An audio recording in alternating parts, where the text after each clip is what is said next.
c'est arrivé. Si tu ne sais pas, tu prends le métro tous les jours avec le risque de payer jusqu'à 180 € par trajet. Mais rassure-toi, Papy Malin est là pour t'expliquer 6 astuces très simples pour éviter et être remboursé. Ouais, je sais, on nous la fait pas à l'envers. D'un côté, on nous dit prends les transports, de l'autre, ils augmentent les prix et les amendes comme si c'était un jeu vidéo à difficulté croissante. Mais aujourd'hui, on va voir ensemble comment rester tranquille dans le métro, sans finir ruiné par un simple oubli. Bien sûr, je m'adresse aux citoyens responsables. Voici mes 6 astuces pour éviter les amendes inutiles, les contester et voire même être remboursé entièrement ton Navigo. Alors voilà ce qui arrivera à ton portefeuille à partir du 2 juin 2025. L'ancien tarif de 50 € passe à 70 € si tu paies tout de suite. Si tu attends moins de 90 jours, ça passe à 120 €. Et au-delà, tu peux te retrouver avec une amende de 180 € pour un simple oubli de validation. Et ce n'est pas tout. Même si tu as un abonnement, si tu oublies de le valider dans le bus ou le tram, tu risques 15 € au lieu de 5 €.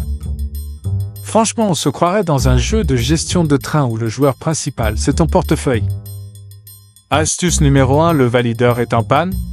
Et oui, même dans ce cas, tu n'y échapperas pas. Si le valideur est cassé, tu n'es pas automatiquement coupable. Voici ce que tu dois faire. Signale la panne à un agent, prends une photo du valideur avec la date visible, demande un justificatif de passage et conserve ses preuves. Elles te serviront de preuve si tu es contrôlé. Et oui, sans preuve, c'est amende directe. Astuce numéro 2, valide toujours ton pass. Ça paraît con, mais beaucoup oublient. Surtout dans les bus. Alors règle numéro 1, valide ton titre à chaque montée, et si t'es distrait comme ton papy, mets une alerte sur ton téléphone. Genre valide ton pass, papy.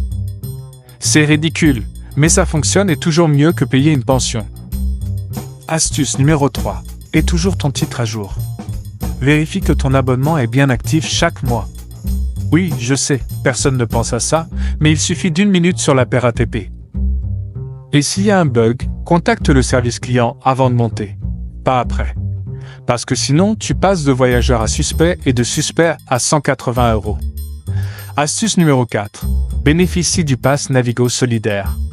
Savais-tu que certains franciliens peuvent avoir le pass Navigo à prix réduit au lieu du prix normal? Si tu touches le RSA, la H ou la SS, tu as peut-être droit à ce tarif solidaire. Vérifie vite sur Île-de-France Mobilité. On dirait une arnaque, mais non, c'est officiel. Les liens sont en bas dans la description. Profite pour laisser un petit pouce et t'abonner à ma chaîne.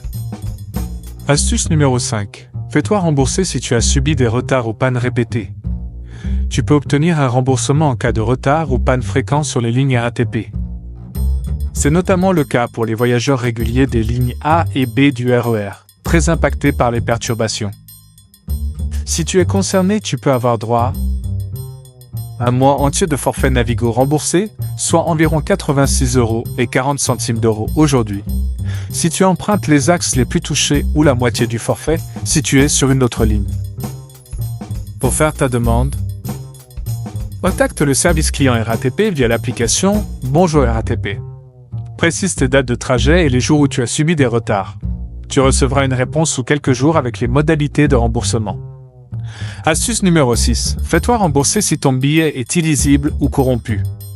Et si ton billet numérique ne s'affiche pas correctement, ou si tu as perdu ton ticket papier avant de le valider. Tu peux demander un remboursement ou un duplicata, à condition de présenter certains justificatifs.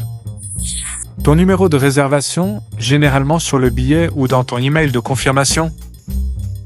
Une capture d'écran ou preuve d'achat, rends-toi directement sur le site de la RATP ou contacte leur service client via l'appli.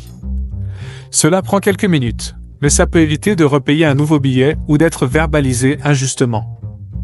Si c'est trop tard pour toi et que tu as déjà reçu une amende, ça arrive à tout le monde. Mais savais-tu que tu pouvais la contester ou demander un étalement de paiement? Voici les étapes.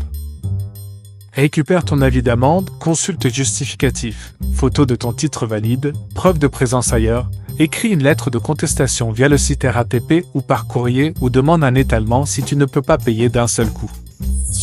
Mais attention, plus tu attends, plus l'amende augmente. Donc si tu es pris, réagis vite, sauf si tu veux que ta prochaine amende soit intitulée « Amende pour amende impayée ». Abonne-toi à la chaîne et active la cloche pour ne manquer aucune astuce de Papy Malin. Dis-moi en commentaire si tu as déjà eu une amende et si tu comptes utiliser ces astuces. À très vite pour une nouvelle vidéo pleine de bons conseils.